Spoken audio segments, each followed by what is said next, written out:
नमस्कार, आप देख रहे हैं न्यूज इंडिया। आपके साथ मैं हूं अभिषेक। बड़ी खबर आपको बता दें, राज्यसभा में जयंत चौधरी ने बड़ा बयान दिया है। भारत रत्न पर आरएलडी अध्यक्ष जयंत चौधरी का बयान सामने आया है। दरअसल आपको बता दें कि पूर्व प्रधानमंत्री चौधरी चरण सिंह को भारत रत्न देने का ऐलान किया गया था, जिसके बाद अब आरएलडी अध्यक्ष का बयान सामने आया है। उन्होंने कहा कि जमीन से जुड़ी हुई सरकार ने भारत रत्न दिया, यानी अब आरएलडी के सुर पूरी तरीके से बदले हुए नजर आ रहे हैं। आपको बता दें कि कल प्रधानमंत्री नरेंद्र मोदी ने अपने सोशल मीडिया प्लेटफॉर्म पर 3 शख्सियतों को भारत रत्न देने का ऐलान किया था, जिसके बाद से ही इसके पूरे कयास लगाए जा रहे हैं कि क्या आरएलडी का दिल तो जीत लिया, क्या दिल बदल भी गया है आरएलडी का? ये बहुत बड़ा सवाल है। संभव है कि इसका जवाब अगले 1 से 2 दिन में आ जाएगा। हालांकि अब जो फिलहाल राजनीतिक स्थिति बनती जा रही है, उसमें पूरे के पूरे कयास ये लगाए जा रहे हैं, इसके पूरे के पूरे आसार है कि जयंत चौधरी हो सकता है एनडीए का रुख करें। आदमी तब तक जिंदा रहता है जब तक उनके विचार लोगों के बीच जिंदा रहते हैं। मैं उम्मीद करता हूं कि सभी दल के सम्मानित सदस्य गांव-गांव तक चौधरी चरण सिंह जी के विचारों को ले जाएंगे। और मैं फिर अपने तरफ से ऋणी हूं, कहना चाहता हूं, एक जमीनी सरकार जो जमीन की आवाज को समझती है और बुलंद करना चाहती है, ऐसी ही सरकार धरती पुत्र चौधरी चरण सिंह जी को भारत रत्न दे सकती है। तो इस वक्त लखनऊ से हमारे सहयोगी विवेक जी हमारे साथ जुड़ रहे हैं। विवेक जी, आज जो आरएलडी के अध्यक्ष ने राज्यसभा में बातें कही, अब क्या ये पूरी की पूरी संभावना दिख रही है कि आरएलडी रुख कर ले एनडीए का? देखिए, संभावनाओं का सवाल अब खत्म हो गया है। अब ये पूरी तरह से निश्चित है कि यही होना है। आज जिस तरह से जयंत चौधरी ने राज्यसभा में मोदी सरकार की तारीफों के कसीदे पढ़े हैं, उससे ये बिल्कुल साफ हो गई है बात कि जो सीटों को लेकर भी थोड़ा बहुत असमंजस रहा होगा, वो भी दूर हो गया है। और अब शायद 1-2 दिनों के भीतर बहुत मुमकिन है कि 12 फरवरी को शायद ये काम हो जाए कि एनडीए में आरएलडी की ज्वाइनिंग की जो औपचारिकता है वो पूरी हो जाए। बाकी सारी चीज़ें लगभग साफ हो गई हैं। आज उन्होंने उसी सरकार की जमकर तारीफ की जिसकी बुराई, जिसकी आलोचना वे 2-3 महीने पहले या कुछ दिनों पहले किया करते थे। महिलाओं को लेकर के जो सरकार ने काम किया है उसकी भी तारीफ उन्होंने की और साफ तौर पर यह कहा कि चौधरी चरण सिंह की ही तरह काम करने वाली सरकार उनको सम्मान दे सकती है। तो जाहिर बात है कि अब वो एनडीए में शामिल होने जा रहे हैं। कल भी उन्होंने जब भारत रत्न चौधरी चरण सिंह को अनाउंस किया गया प्रधानमंत्री के द्वारा, और जिस तरह की बात उन्होंने कही कि अब हम किस मुंह से इनकार कर सकते हैं, वो स्पष्ट हो गया था। हालांकि ये खबरें करीब 1 हफ्ते से सियासी गलियारों में टहल रही हैं कि जयंत चौधरी एनडीए में शामिल होना चाहते हैं। तो अब चौधरी चरण सिंह को भारत रत्न देना और उसके बाद आज राज्यसभा में उनका ये बयान, ये बिल्कुल स्पष्ट कर रहा है कि ये सब कुछ सारी फॉर्मेलिटी पूरी हो चुकी है। अब केवल औपचारिक घोषणा बाकी है। जो खबर हमारे पास है वो ये है कि 2 लोकसभा की सीटें बीजेपी उनको देगी। उसमें मोस्ट प्रोबेबली बिजनौर और बागपत की सीटें हैं। एक राज्यसभा का भी उनको सीट मिलेगी और उत्तर प्रदेश की सरकार में एक कैबिनेट मिनिस्ट्री उनको मिलने जा रही है। ये बात भी बिल्कुल तय है। राज्यसभा वो किसको देंगे, इसके बारे में जो अनुमान लगाया जा रहा है, जो अंदाजा है वो ये है कि अपनी पार्टी के किसी मुस्लिम चेहरे को जयंत चौधरी आगे कर सकते हैं और उसको राज्यसभा की सीट दिलवा सकते हैं। ये सारी चीज़ें इस वक्त चल रही हैं। तो ज्वाइनिंग तो उनकी होनी ही होनी है। बाकी उसके बाद अब क्या होता है, ये इस पर चर्चा ज़्यादा हो रही है। बिल्कुल, इस पर ही सबसे ज्यादा चर्चा होगी। और ये कितना बड़ा नुकसान खास करके पश्चिमी उत्तर प्रदेश में आईएनडीआईए अलायंस को करेगा अगर आरएलडी एनडीए में आ जाती है तो। देखिए, पश्चिमी उत्तर प्रदेश में राष्ट्रीय लोकदल से बड़ी सियासी फोर्स कोई नहीं है। ना मायावती है, ना अखिलेश यादव है, ना कांग्रेस पार्टी है, यहाँ तक कि बीजेपी भी नहीं है। कुछ पॉकेट्स में जयंत चौधरी और चौधरी अजीत सिंह का, चौधरी चरण सिंह का बहुत अधिक प्रभाव है। तो जाहिर बात है कि ये समाजवादी पार्टी और इंडिया अलायंस के साथ वो थे और उसके बाद अब वो अलग होते हैं, तो सबसे ज़्यादा नुकसान उनको होगा, फ़ायदा भारतीय जनता पार्टी को होगा, इसमें भी कोई दो राय नहीं है। लेकिन थोड़े से सामाजिक समीकरण वहाँ पर बदलेंगे वो इस तरह से, क्योंकि जयंत चौधरी के साथ, आरएलडी के साथ वहाँ के बहुत से मुसलमान वो भी जयंत चौधरी के साथ रहे थे और उनको वोट दिया करते थे, उनके समर्थक थे। अब इस सिचुएशन के बाद उसमें थोड़ा सा बदलाव होगा। शायद मुसलमानों का जो वोट है वो समाजवादी पार्टी या बीएसपी या कांग्रेस किसके साथ जाता है ये देखना होगा, लेकिन जयंत चौधरी उसको बचाने की पुरजोर कोशिश करेंगे। जो मेरे पास सूचना है, जैसे मैंने बताया कि राज्यसभा की सीट वो किसी मुसलमान चेहरे को अपनी पार्टी से आगे बढ़ा करके देंगे, तो कहीं ना कहीं वो उसको थामने की भी कोशिश करेंगे। तो जो समीकरण राजनीतिक तौर पर और सामाजिक तौर पर वहां पर उलट पुलट होंगे, उसमें मुसलमानों का रुख क्या होगा ये देखना बाकी है। हाँ, समाजवादी पार्टी को, इंडिया अलायंस को जयंत चौधरी के जाने से बहुत भारी नुकसान होने जा रहा है और बीजेपी को इसका फायदा होगा, इसमें कोई शक नहीं है। ठीक है, विवेक जी आप बने रहे, मैं आपके पास फिर से आता हूं। सहयोगी आनंद भी हमारे साथ दिल्ली से जुड़ गए हैं। आनंद, आपके पास क्या जानकारी, क्योंकि आज जो कुछ भी जयंत चौधरी ने राज्यसभा में कहा है और कल जिस तरीके से उनका बयान आया था, क्या अब ये कंफर्म हो गया है? विवेक जी भी ये कह रहे हैं अब इसके संभावनाओं पे मत जाइए, अब ये लगभग कंफर्म है। आपके पास क्या अपडेट दिल्ली से? जी अभिषेक, अगर इस गठबंधन की बात की जाए तो गठबंधन की डोरें बिल्कुल आखिरी फाइनलाइज स्तर पर है। कैसे गठबंधन होगा और क्या क्या चीज़ों को लेकर, तमाम चीज़ों का जैसे कि हमारे वरिष्ठ संवाददाता ने पहले ही जिक्र कर दिया है, तो बीजेपी हर संभव कोशिश कर रही है कि यूपी और तमाम वो स्टेट जहां इसकी अच्छी पकड़ रही है, तो वो 80 में से 80 सीट अगर यूपी की बात की जाए जीतने की कोशिश कर रही है। अगर 2019 के आप आंकड़े देखें तो 14 सीट, जिसमें से 7 पश्चिम में और 7 पूर्व में बीजेपी हारी थी।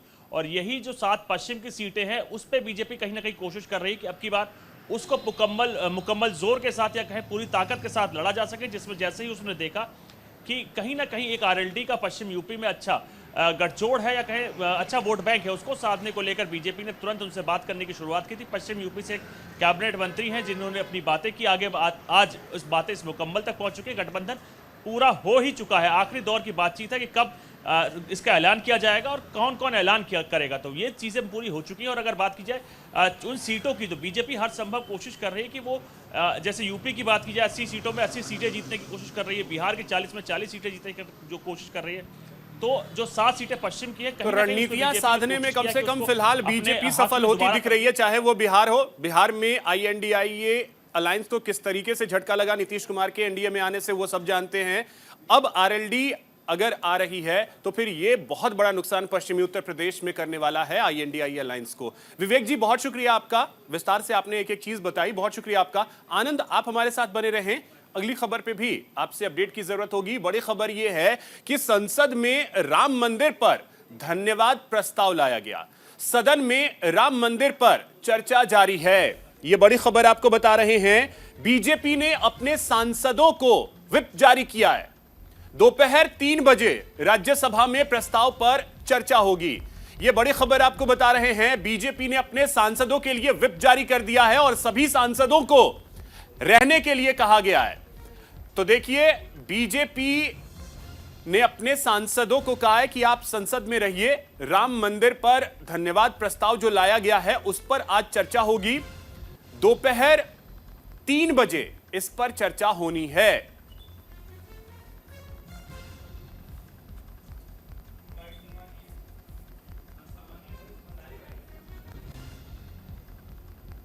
आज कहू नहीं व्यापा उस आजाद भारत के इस कालखंड में जिस प्रकार से भगवान राम का मंदिर बना, क्योंकि भगवान राम जैसे कुछ लोग सोचते हैं वो कोई सांप्रदायिक विषय नहीं है।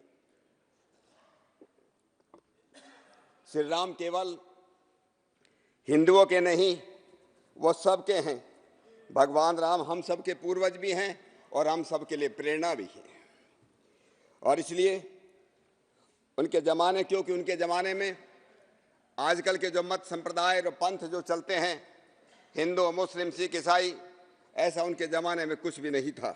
लोकसभा में रूल 193 के तहत और राज्यसभा में रूल 176 के तहत आज दोनों सदनों में ही जो राम मंदिर निर्माण का जो ऐतिहासिक महत्व है उस पर और रामलला की प्राण प्रतिष्ठा पर, उस पर आज चर्चा होगी। सदस्य अपने अपने विचार रखेंगे और मुझे लगता है कि जिस तरह से कल वाइट पेपर पे, और ये राम मंदिर सिर्फ एक मंदिर मात्र नहीं है, जन्म स्थान पर जो भव्य मंदिर निर्माण हुआ ये भारत की राष्ट्र की एकात्मता का ही प्रतीक है, राष्ट्र के संपूर्ण मानवीय मूल्यबोध का प्रतीक है।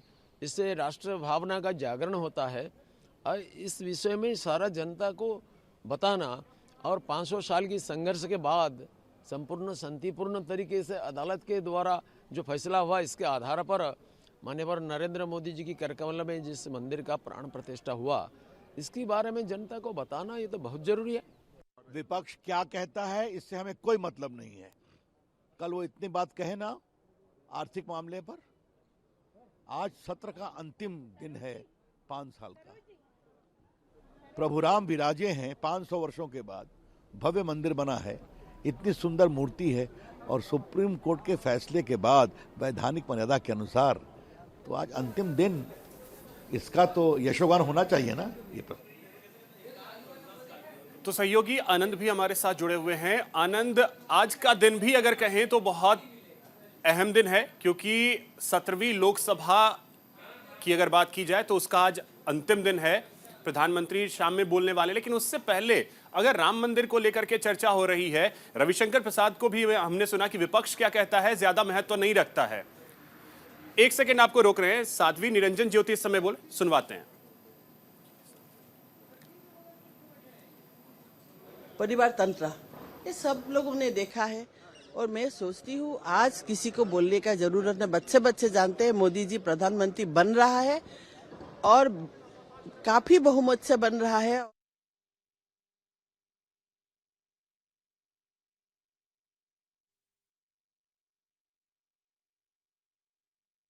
कहना चाहती हूँ, रामचरितमानस पढ़ते तो राम तुम्हें भी बनना होगा।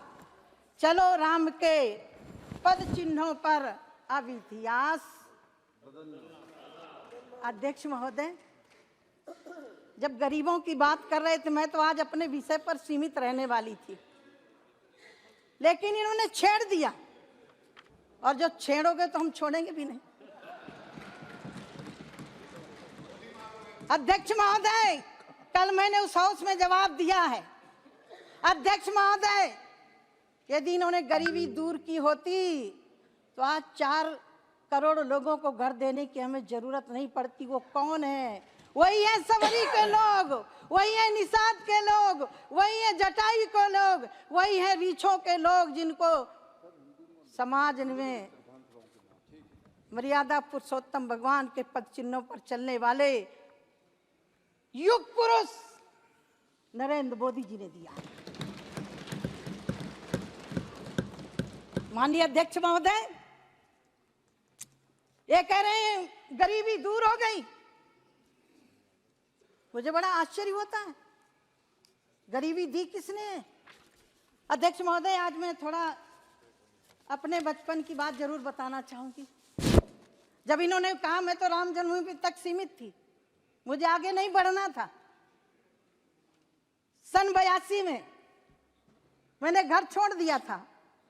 मेरे पिता दूसरों की ईंटें पाथ के अपने हम लोगों को पालन करते थे। सन्यासी हो गई थी 14 साल की आयु में। श्रीमती स्वर्गीय इंदिरा गांधी जी हमीरपुर जिले में सुमेरपुर ब्लॉक में गई थी। संत थे, सरल स्वभाव था। हमने सुना कि प्रधानमंत्री जी आई हैं। 14 साल की आयु क्या होती है? लेकिन पहली स्पीच थी कि हम गरीबों को घर देंगे, गरीबों को भूखे नहीं सोने देंगे। अध्यक्ष महोदय, मुझे बड़ा विश्वास हुआ। मुझे लगा कि मैं तो घर छोड़ के चली आई, अब मेरे पिता को पक्का मकान जरूर मिलेगा। अध्यक्ष महोदय, ये नारा 14 तक चला। और मेरा सौभाग्य अध्यक्ष महोदय, गरीब की बेटी को, गरीबों को घर देने का अधिकार यदि किसी को दिया है तो मुझे दिया है। मेरे सहन से हो रहे हैं। अध्यक्ष महोदय, सूखा पड़ा था मेरे गांव में, नहर की खुदाई हो रही थी। शायद 12 साल की आयु होगी। काम के बदले अनाज की घोषणा की गई थी। मैं भी जाती थी इतनी मिट्टी उठा करके, ज्यादा अनाज मिले। अध्यक्ष महोदय, लाल जुंडी मंगाई गई थी। मेरी माता रोटी बना के खिलाती। जुंडी माने ज्वार। मेरे बुंदेलखंड की भाषा में क्या करूं, है तो हम बुंदेलखंडी। 100 दंडी एक बुंदेलखंडी पर्याप्त होते हैं अध्यक्ष। हाँ जी, हाँ जी, हाँ। बुंदेलखंड बहुत प्यारा क्षेत्र है जी। अध्यक्ष महोदय, मैं वो दिन याद करती हूँ, मेरी माँ यदि आटा बना के रोटी खिलाती तो पूरे परिवार का पेट नहीं भर सकती थी, दलिया बना के खिलाती थी। मैं आभार व्यक्त करती हूँ देश के यशस्वी प्रधानमंत्री जी का। कोविड जैसी महामारी के समय पर एक भी परिवार भूखों नहीं मरा, और काम की जरूरत पड़ी तो मनरेगा में पैसा बढ़ा करके लोगों को काम भी दिया। सभापति महोदय और वक्ता भी हैं, लेकिन आज मेरा दिल अंदर से रो रहा है। रो इसलिए रहा है जिसके लिए सबरी प्रतीक्षा करते बूढ़ी हो गई थी तब राम गए थे। हमारे पूर्वज 22 पीढ़ी खप गई इस आंदोलन के लिए। मैं उस दिन रो रही थी अयोध्या में जब प्रभु राम भव्य मंदिर में प्रतिष्ठित हो रहे थे, भगवान के उस विग्रह को देख करके और देश के यशस्वी प्रधानमंत्री जी के कर कमलों मैं रो रही थी। अध्यक्ष महोदय, मेरा सौभाग्य है कि मैं आंदोलन की भी भागीदारी रही, और एक शंकराचार्य जी का श्लोक है, यद्यपि उन्होंने कहा कि बहुत ग्रंथ हैं, रुचि नाम वै चित्राद द्रज कुट नाना पत जुसाम नाम गम्यस्तमसि पैसाम मरणयो। हमारे जितने भी उपनिषद हैं, वेद हैं, शास्त्र हैं, पुराण हैं। और चलिए अब रुक करते हैं अगली खबर की ओर। राम मंदिर पर अनुराग ठाकुर का भी बयान सामने आया है। राम मंदिर हमारे लिए आस्था का केंद्र है, हमने राम मंदिर का निर्माण भी किया, पूरे देश में वातावरण इस समय राममय है। नमो हैट्रिक बताती है फिर से मोदी आएंगे।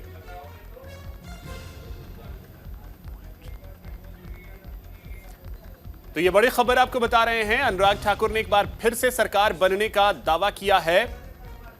पूरे देश में वातावरण राममय है, ये कहा है केंद्रीय मंत्री अनुराग ठाकुर ने।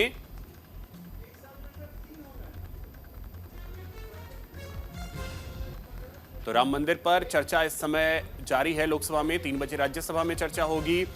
और आपको बता दें कि केंद्रीय मंत्री अनुराग ठाकुर का एक बड़ा बयान सामने आया है, जिसमें उन्होंने ये कहा है कि हमने राम मंदिर का निर्माण करवाया, पूरा देश इस समय राममय हो चुका है।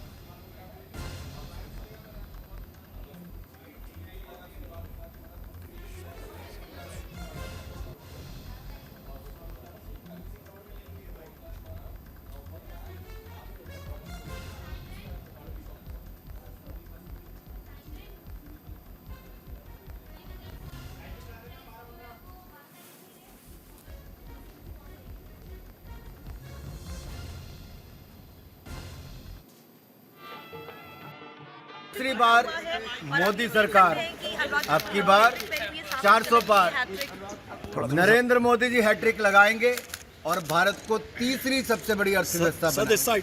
नरेंद्र मोदी जी तीसरी बार चुनकर आएंगे तो देश के गरीबों का और कल्याण करेंगे, भारत को और बढ़ाने का काम करेंगे, देश का मान सम्मान और बढ़ाएंगे। देश में जो वायदे किए थे वो पूरे किए। इकलौती पार्टी भारतीय जनता पार्टी ऐसी पार्टी देश में है जिसने पहले दिन से अपने आज तक के एजेंडे को जो कहा वो किया। धारा 370-35 से मुक्ति दिलाई, ट्रिपल तलाक से मुक्ति दिलाई और भव्य राम मंदिर बनाया। अब हैट्रिक भी लगाएंगे। तीसरी बार मोदी सरकार। तो सहयोगी आनंद हमारे साथ जुड़े हुए हैं। आनंद, जैसा मैं कह रहा था, आज का दिन बेहद खास है, 17वीं लोकसभा का अंतिम दिन और चर्चा राम मंदिर पे।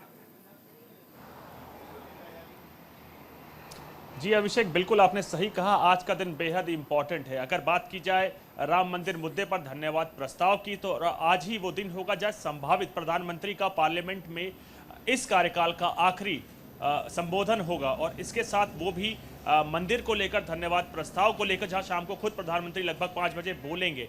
तो आप देखिए, तमाम प्रस्ताव की अगर बात की जाए तो सत्ता पक्ष और विपक्ष की इसको लेकर अपनी अपनी रणनीति है, जहां सत्ता पक्ष कोशिश करेगा कि संसद के पटल से देश को सीधे संबोधित किया जा सके और तमाम उन चीज़ों के बारे में बताया जा सके कि पहले की सरकारों ने इसको लेकर क्या किया। तमाम वो चीज़ें जो कि राम मंदिर के निर्माण को लेकर रोकी गई, या उस हलफनामे में जहाँ खुद यूपीए सरकार ने बताया था कि राम मंदिर को लेकर तमाम चीज़ें काल्पनिक है, उस हलफनामे से देकर कहीं ना कहीं उसको जोड़कर और कोशिश की जाएगी तमाम विपक्ष को ये मैसेज देने का और जनता के बीच में ये मैसेज पहुंचाने का कि कहीं ना कहीं तमाम विपक्षी पार्टियों ने इस मंदिर को रोकने को लेकर तमाम कोशिश की थी। लेकिन अगर बात की जाए विपक्ष की, तो विपक्ष भी इसको सुबह ही इसको लेकर एक मीटिंग कर चुका है और उस पर अपनी प्लानिंग के अनुसार आगे बढ़ेगा। अगर विपक्ष की बात की जाए तो विपक्ष कहीं ना कहीं मोदी सरकार को घेरते हुए मंदिर के निर्माण की वजह से तमाम चीजों को लेकर आएगी, जैसे बेरोजगारी, मणिपुर हिंसा, तमाम चीजों पे कहीं ना कहीं विपक्ष भी आएगा। तो राम नाम की लूट है, तो जहां सरकार लूट रही है वहीं विपक्ष भी इसको लेकर अपनी ही प्लानिंग के साथ आगे लूटने पे लगी हुई है। और लोकसभा चुनाव से पहले ये एक बड़ा मुद्दा होगा जो लोकसभा चुनाव की कहीं ना कहीं एक रूपरेखा तय करेगा। और यही कारण है कि सत्ता पक्ष अपनी रणनीति के तहत आगे बढ़ रहा है और विपक्ष अपनी। जी चलिए, बहुत शुक्रिया आनंद आपका तमाम जानकारी के लिए। फिलहाल यहां रुकेंगे एक छोटे से ब्रेक के लिए।